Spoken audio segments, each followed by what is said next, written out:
ආයිබෝවන් කියලා පිළිගන්නවා මගේ යාළුවෝ හැමදෙනාම SL මොහා YouTube නාලිකාවෙන් අද අපි ඕගොල්ලෝ හැමදෙනාටම කියලා දෙන්න බලාපොරොත්තු වෙනවා Microsoft Office පිළිබඳව. ඕගොල්ලෝ දන්නවා සමහර ගොඩක් අය දන්නවා ඇති. නමුත් අලුතෙන් කම්පියුටරයක් ගත්ත කෙනෙක් නම් එහෙම නැත්නම් ඕගොල්ලොන්ට අලුතෙන් මේක ලියුමක් ටයිප් කරගන්න ප්‍රසන්ටේෂන් එකක් කරන්න ඒ වගේ ක්ලාස් වැඩවලට ඕන වෙන්නේ මේ Microsoft Office කියන පැකේජ් එක. ඕගොල්ලොන්ට මේ Microsoft Office වල මොකක්ද තියෙන්නේ, මොකක්ද කරගන්නේ, කොහොමද මේක අපි අලුතෙන්ම ඉගෙන ගන්න අයට පහසු වෙන විදිහට මම මේ කියලා දෙන්නම්. මම පාවිච්චි කරන්නේ මේ 2016 කියන version එක Microsoft Office වල අලුත් version එක.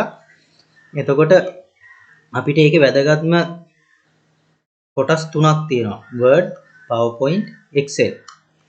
අපි මේවා ගැන එකින් එක ගැන කතා කරමු. අද මම ඉස්සෙල්ලාම පොඩි විස්තරයක් විතරයි ගෙනෙන්නේ. ඊට පස්සේ අපි ඉස්සරහට අපි කතා කරගෙන යමු මේකේ shortcut keys මොනවද තියෙන්නේ, කොහොමද මේකෙන් වැඩ කරන්නේ කියන එක. අපි ඉස්සෙල්ලා කතා කරමු Word ගැන. Word වලින් තමයි අපි අලුත් දේවල් ලියුමක් හදන්නේ. එතකොට ડોකියුමන්ට් එකක් කොහොමද ක්‍රියේට් කරගන්නේ කියන එක ගැන. එතකොට shortcut keys කොහොමද මේක පාවිච්චි කරලා මේ ડોකියුමන්ට් එක හදාගන්නේ කියන එක Word වලින් අපි කියලා දෙනවා ඔයගොල්ලන්ට අලුතෙන්ම මේ තියෙන දේවල් මොනවද කියලා. එතකොට PowerPoint වලින් තමයි අපි ප්‍රසන්ටේෂන් එකක් කරන්නේ. ප්‍රසන්ටේෂන් එකක් හදාගන්නේ කොහොමද? ඒක ක්‍රියේට් කරගන්නේ කොහොමද? ඒකට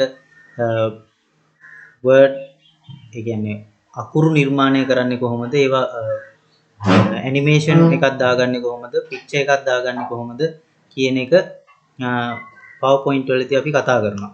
එතකොට Excel වලින් තමයි අපි accounts හදාගන්නේ. එතකොට data sheet එකක් data entry කරන්නේ. ඒ වගේ දේවල් කොහොමද කරන්නේ කියලා අපි බලමු. මාත් එක්ක රැඳිලා ඉන්න Excel මොහා YouTube නාලිකාවේ මෙතනින් ඉදිරියට අපි කතා කරනවා මේ Microsoft Office කියන්නේ මොකක්ද?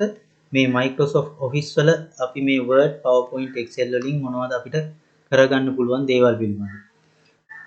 බොහොම ස්තුතියි. ඕගොල්ලෝ හැමදාම රැඳිලා ඉන්න SL මොහා YouTube නාලිකාවත් එක්ක.